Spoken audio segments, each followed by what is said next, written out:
नमस्कार मंडळी, तुमचं पुन्हा एकदा नव्याने स्वागत आहे आपल्या यूट्यूब चॅनलवर. आणि तुम्ही बघू शकता आज बाहेर कसला पाऊस पडालाय.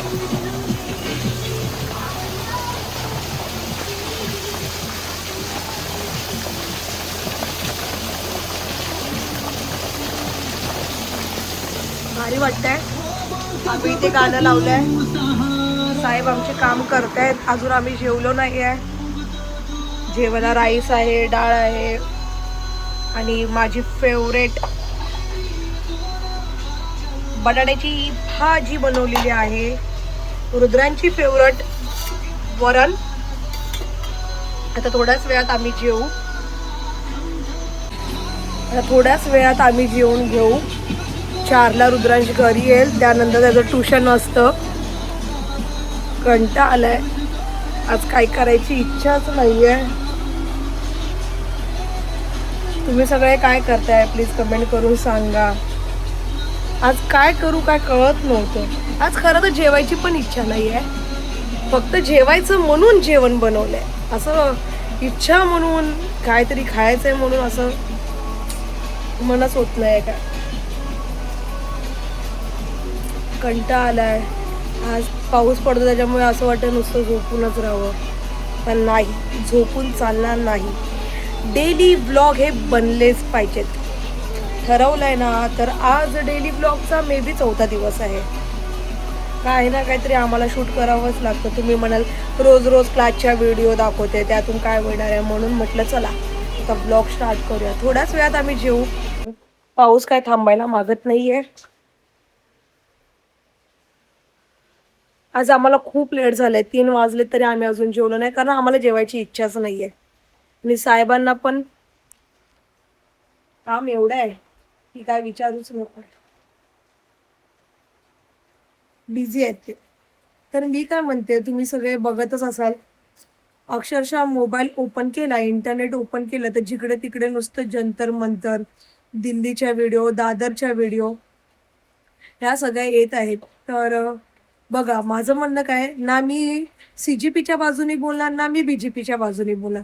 माझं फक्त एकच म्हणणं आहे की ज्या नीटच्या एक्झामला जी मुलं बसलेली आणि जे पेपर फुटले गेले, त्याच्यामुळे ज्या मुलांनी आत्महत्या केल्या, आम्ही त्यांच्यासाठी बोलतोय. कारण तुम्हाला माहिती आहे का, एका विद्यार्थ्यांच्या मागे त्यांचे आई वडील 5 लाख फी भरतात. एका विद्यार्थ्याची 5 लाख फी आहे. तर तुम्ही विचार करा, अशा हिशोबाने टोटल किती प्रवीण, 25 लाख लोक बसतात ना. 25 लाख मुलं बसतात या एक्झामसाठी. मग तुम्ही विचार करा, प्रत्येक आई वडिलांचे 5 लाख धरले तर 25 लाख मुलांचे किती होतील. आणि जेव्हा हा पेपर फुटतो त्यानंतर परत त्यांची एक्झाम होते, त्याच्यासाठी परत ते पैसे उभे करायचे असतात. असं नाहीये की ती 5 लाख अगोदर भरले त्याच पैशामध्ये ही एक्झाम घेतली जाणार आहे. मग तुम्ही मला सांगा, त्या आई वडिलांसाठी ही किती दुःखाची गोष्ट आहे. एखादा गरीब फॅमिली मधला मुलगा असेल तर तो कुठून उभे करणार एवढे पैसे. आज आपण त्या मुलांसाठी बोलणार आहोत, ना की हे CGP आणि BJPच्या. सगळं चुकीचं चाललेलं आहे. पोलीस ज्या प्रकारे लाठीमार करत आहेत, प्लस मुलं ज्या प्रकारे पोलिसांना मारत आहेत, हे सगळं चुकीचं घडतंय, मान्य आहे. पण त्यात त्या आत्महत्या केलेल्या मुलांची काय चुकी होती. मला सांगा प्रवीण, तुम्हाला काय या विषयावर बोलायचंय. कशावरून? हे जे चाललंय आज बाहेर जंतर मंतर वरती आंदोलन जे चाललंय, त्याच्याबद्दल तुम्हाला काय म्हणायचं. तुमचं एक माणूस म्हणून काय मत आहे यावर. आज आपण तिकडे दिल्लीला जाऊ शकत नाही किंवा शिवाजी पार्कला पण जाऊ शकत नाही, कारण काही कारणामुळे आज आपलं मूल आहे, त्यांच्या शाळेचं बघावं लागतं. पण हे त्यांच्याच फ्युचरसाठी आपण करणार आहोत. हे जे आंदोलन होते हे आपल्याच मुलांच्या फ्युचरसाठी आहे. तू काय बोलशील, तुला काय वाटतं या विषयावर. ही गोष्ट जे पॅरेंट्स लोक सफरिंग करतात त्याच्यापासून, की प्रत्येक पॅरेंट्सला माहिती असतं की 1 रुपया कमवायला पण, किंवा बोलतात ना, लोकांना पैशाची काय व्हॅल्यू आहे हे फक्त पॅरेंट्सच सांगू शकतो. मुलांना त्याच्याबद्दल माहिती नसते की आपले पॅरेंट्स कुठून पैसे उभा करतात, आपल्यासाठी किती महत्व आहे. आणि जे गरीब घरातले लोक आहेत, ज्यांना माहिती आहे आपल्या त्याच्यामध्ये जे बोलतात ना, की आपले वडील किंवा आपले पॅरेंट्स कसे पैसे गोळा करतात किंवा त्यासाठी माझे वडील काय करतात, ज्या लोकांना ह्याची खरोखर जाणीव आहे ते लोक ऍक्च्युली या प्रोटेस्टमध्ये खूप त्रासलेले दिसत आहेत. आणि त्या लोकांचं हे बोलणं पण तितकंच सत्य आहे की तुमच्या एज्युकेशन सिस्टीमचं किंवा एज्युकेशनचं जे बजेट आहे ते 1,39,40,00,000 1,39,40,00,000 असं काय तर बजेट आहे.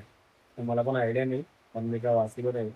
पण एवढं मोठं बजेट असून त्याची अकाउंटेबिलिटी किंवा त्याचं काय तुम्ही केलंय, त्याचा कसा यूज झालाय, ते कुठे यूज झालेत, ह्याचं क्वेश्चन करणं किंवा त्याच्यानंतर त्याच्या बाबतीतलं नीटचं पेपर लीक होणं, ह्याच्या मागचं रिझन.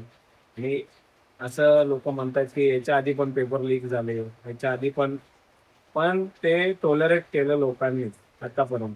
पण आज जे लोक टॉलरेट न करण्याचं रिझन आहे की भारतात इतक्या प्रमाणात महागाई वाढलेली आहे, लोकांकडे जॉब नाहीत, लोक जॉबलेस आहेत. त्याच्यातून लोकांनी स्विगी झोमॅटो असे जे अदर वेज वापरून रात्रंदिवस करून आपल्या पोरांसाठी जे पैसे गोळा करतात ते आपले पोरं चांगलं शिक्षण घेऊन माझ्यासारखं जीवन पुढे आयुष्यात जगू नये, या दृष्टिकोनातून ज्या लोकांनी या प्रोटेस्टला पाठिंबा दिलाय ते बघता मला योग्य वाटतंय की हेच जर मुद्दे असतील, मी त्यात CJP ना BJP आम्हाला कोणाचा फरक नाही पडत. पण आज मी एक पॅरेंट्स आहे, मला एक मुलगा आहे, तर त्यांच्या पुढच्या भविष्यासाठी असे आंदोलन जर होत असतील तर आपला त्याला पाठिंबा आहे. पण याच्यात पण पॉलिटिकल पोळी भाजून घेत असेल. आता तुम्ही बघताय की उद्धव साहेब गेले, त्यानंतर जरांगे पाटील गेले, तिकडे महाराष्ट्रात अमित साहेबांनी आदित्य साहेबांनी सुद्धा पोरांना पाठिंबा दिला. चोवीस तारखेला पण सुद्धा चंद्रकांत बावनकुळे यांनी म्हटले की तुम्ही त्यांचं वक्तव्य जर बघाल तर ते अशा वक्तव्य करतात जे सोबत नाही त्यांना. अशा लोकांना ते लोक देशद्रोही बोलतात. कशाला देशद्रोही असतील हे लोक? एखादा स्टुडंट, एखादा युवा जो तुमचा देश, त्यांच्या वोटवरती तुमचं हे सगळ्या गोष्टी चालतात, तर तो माणूस देशद्रोही कसं झाला? त्यानं तुम्हाला शिव्या घातल्या, संविधानाला शिव्या घातल्या, का तुम्हाला देशातल्या प्रत्येक गोष्टीला जे चांगलं त्याला विरोध केला म्हणून देशद्रोही? तुम्ही इथेनॉल मिक्स करणार तुमच्या मनानुसार, तुम्ही पेट्रोलचे प्रॉब्लेम्स करणार तुमच्या मनानुसार, तुम्हाला क्वेश्चन केलं की तुम्ही काय म्हणणार, ते देशद्रोही आहेत. अशा ह्याच्यातून जे लोक बोलतात ना, म्हणजे ज्यांना असे प्रवृत्ती ठेवलेली डोक्यात जी माणसं आहेत, त्यांना सत्तेवर बसणं किंवा गव्हर्नमेंट चालवणं याचा काहीच अधिकार नाही.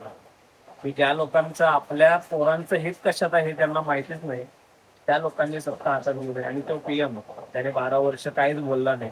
त्याने ऍटलिस्ट येऊन लोकांची समस्या काय आहे हे तर विचारायला जाणून हवं. घ्यायला पाहिजे होतं. तिथं स्टेजवर जाऊन म्हणायला हवं की आपण याच्यातला एक तोडगा काढू, मधला मार्ग काढू.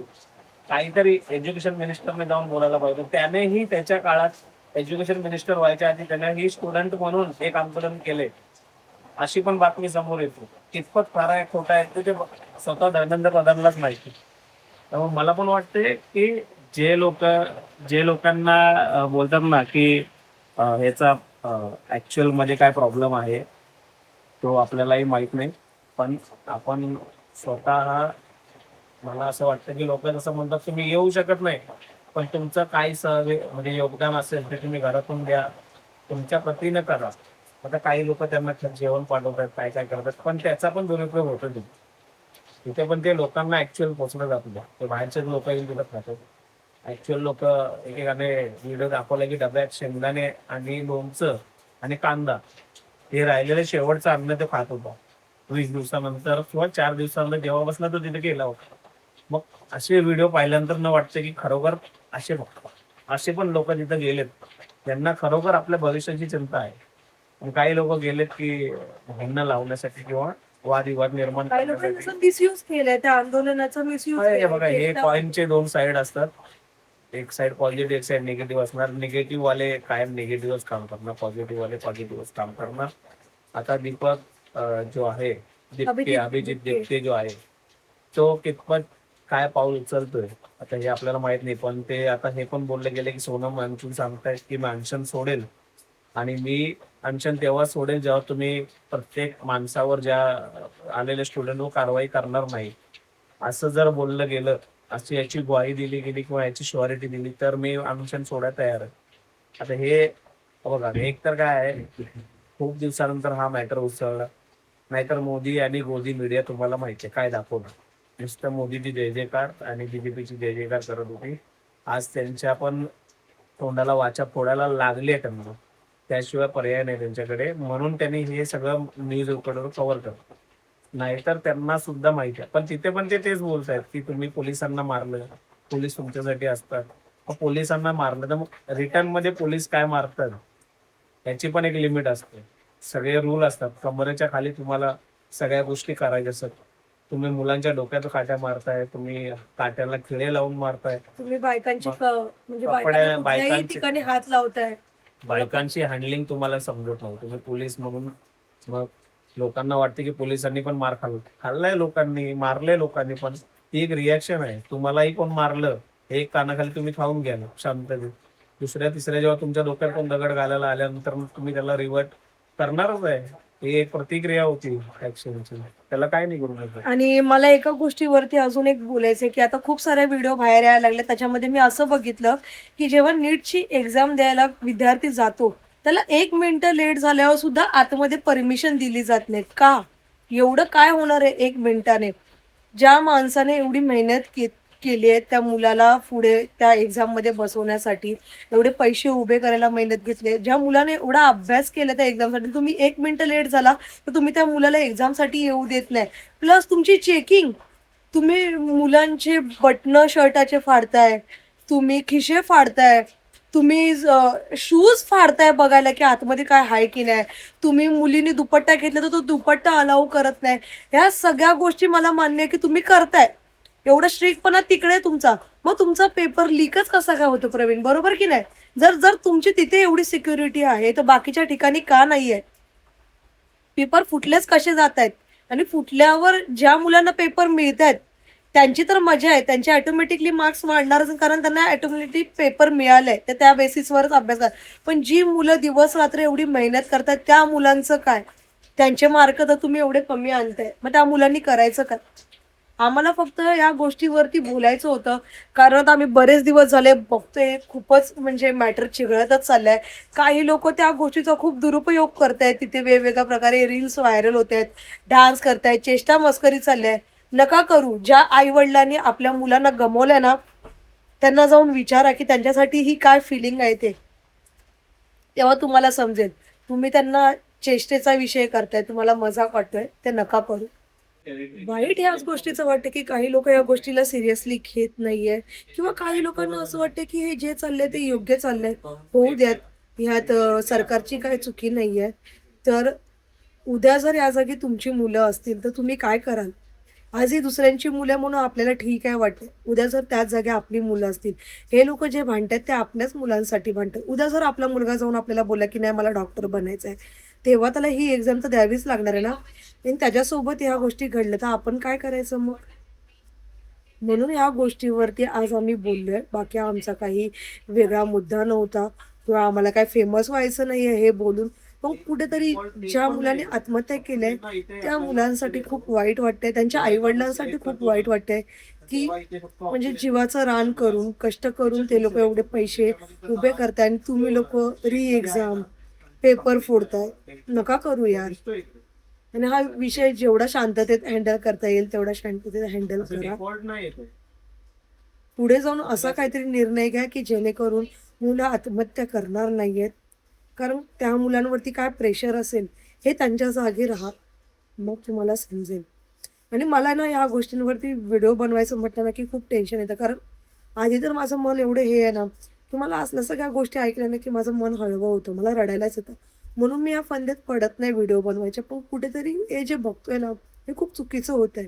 त्याच्यामुळे मी एवढंच सांगेन की प्लीज तुम्ही जर तिथे जाऊन सपोर्ट नाही करू शकत तर तुम्ही काही वेडं वाकडं बोलून तरी सपोर्ट करू नका.